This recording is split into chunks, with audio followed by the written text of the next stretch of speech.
Richter & Phillips has been a Cincinnati staple for over 125 years, but it took decades of transformation to become the store you know and love today. The company started in 1896 by Mr. Richter and three Phillips brothers. They had a catalog, a big catalog. They sold all kinds of stuff, toys, small appliances, luggage, sporting goods, and clocks, all this stuff in addition to jewelry. I don't know if I answered the question, I talked a lot. That's Frederick Fair. Well, one of five. This story starts with his father. My grandfather, Fred Fair, was a traveling diamond salesman. That's Rick. So he traveled all over. They'd be literally stole horse and buggies with car mixes. He, like these other diamond salesmen, were carrying these diamonds just in their pockets, really. And so if somebody would come up with a gun, they were gone. So he told everybody he was a hardware salesman. He did pretty well, I guess, for a while. Richter and the three Phillips brothers continued to thrive for 40 years, until The Depression, the big depression, the biggest depression. They were busted. But diamond salesman Frederick Fair had an idea. My father wanted to buy Richter & Phillips.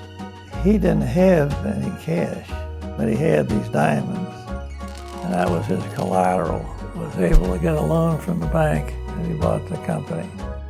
And so began a new era of Richter & Phillips as a family-owned company. I helped unload trucks. I was 13 years old. I just felt good working there. I felt proud working there because I knew it wasn't easy. I don't remember going into Richter & Phillips like really young. My first memories were probably when I first started working there. We were down at the Temple Bar building, which is now the municipal offices across from the courthouse. I used to go to lunch with my grandfather, who worked till he was 90 years old. And that was probably from 13 to about 16 or 17 until I finished high school. And I can remember days when I was running the store. My father had retired. Rick wasn't there yet, so it was me. And I had the job to keep this business moving. Richter & Phillips was struggling pretty badly at that point, so made a decision to come back and work into the family business. I learned a ton, but I also learned how little that I really knew. When Rick started, it was in a very different type of economy than, as we sit here today. That's Eric, Rick's son. I had to initially paddle uphill because, we'd be selling $399 1-carat diamond clusters by the dozens. I mean, that was the nature of the business. We used to sell electric shavers for $1 less than they cost us. And that was like a discount store. That's really what it was. And that's the reason the store grew in volume and not in profit. The one lucky thing was we had a backup. My father, when he retired, he left a drawer full of diamonds. And I don't know if we would have been able to do it otherwise. After 80 years of operating as a catalog showroom, Rick and Fred decided to change the direction of the business. They packed up and moved to the eastern corner of 6th and Main. It was small. I mean, it was probably a fifth of what we have today. We decided to concentrate more on fine jewelry, giftware like Rolex and Yadro and different watch lines. He slowly started building the brand into a different kind of path than we had been for, the previous however many years that is, almost 100.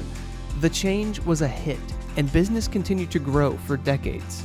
During this time, Rick had his eye on the historic bank building across the street. We just needed more space. I mean, we had vendors like Rolex who were demanding more of a boutique style experience for customers. Certain lines that, we have, whether it's a watch line or jewelry line, we couldn't handle it across the street, as it turns out. It finally worked out that we were able to buy the building and secure it, so here we are. We basically came in here and gutted it. As we sit here in the vault and do an interview, there used to be safety deposit boxes right where we sit. This vault was almost rustic ruby red. The interesting part now that we battle sometimes is people think because it says Richter and Phillips and pretty brass and we've got a really nice build out and we carry a Rolex, is that we might be too nice, which is wild. If you had told my dad that when he was in his 30s, he would have laughed at you in the face. So I mean, it's just it's a very different animal that he's created. In 2016, after the store was completed, Eric decided to leave his career in law and join the family business.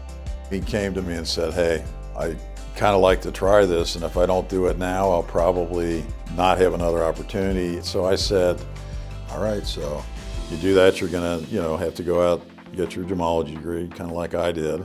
What happened out there is he met some young lady he thought was from California who had long blonde hair halfway down her back, and ended up marrying her. She's from Fort Wayne, Indiana. So, it's weird how, fate will take you different places. Today, Richter and Phillips continues its long-standing legacy in downtown Cincinnati. We survived. And we survived not only from today, but all the way back from 1896. It's been an incredible journey, but it doesn't happen because of Rick and Eric and Fred. None of it would be, happening to this degree if we didn't have such a solid team in place. Eldest, that's not a good title, but I've got it. I've worked here longer than Rick has. He came shortly after me, but I was here beforehand. People say you've done the same thing for 47 years, but it's never been the same thing. Richter and Phillips is now in the hands of its fourth generation Frederick Fair, Eric. And maybe one day will be in the care of Eric's son, Freddie. Wow, that's gonna make me cry. Someday, if Freddie decides he wants to get into the jewelry business and Eric think that that's the right path for him, then I hope it's a great journey for him.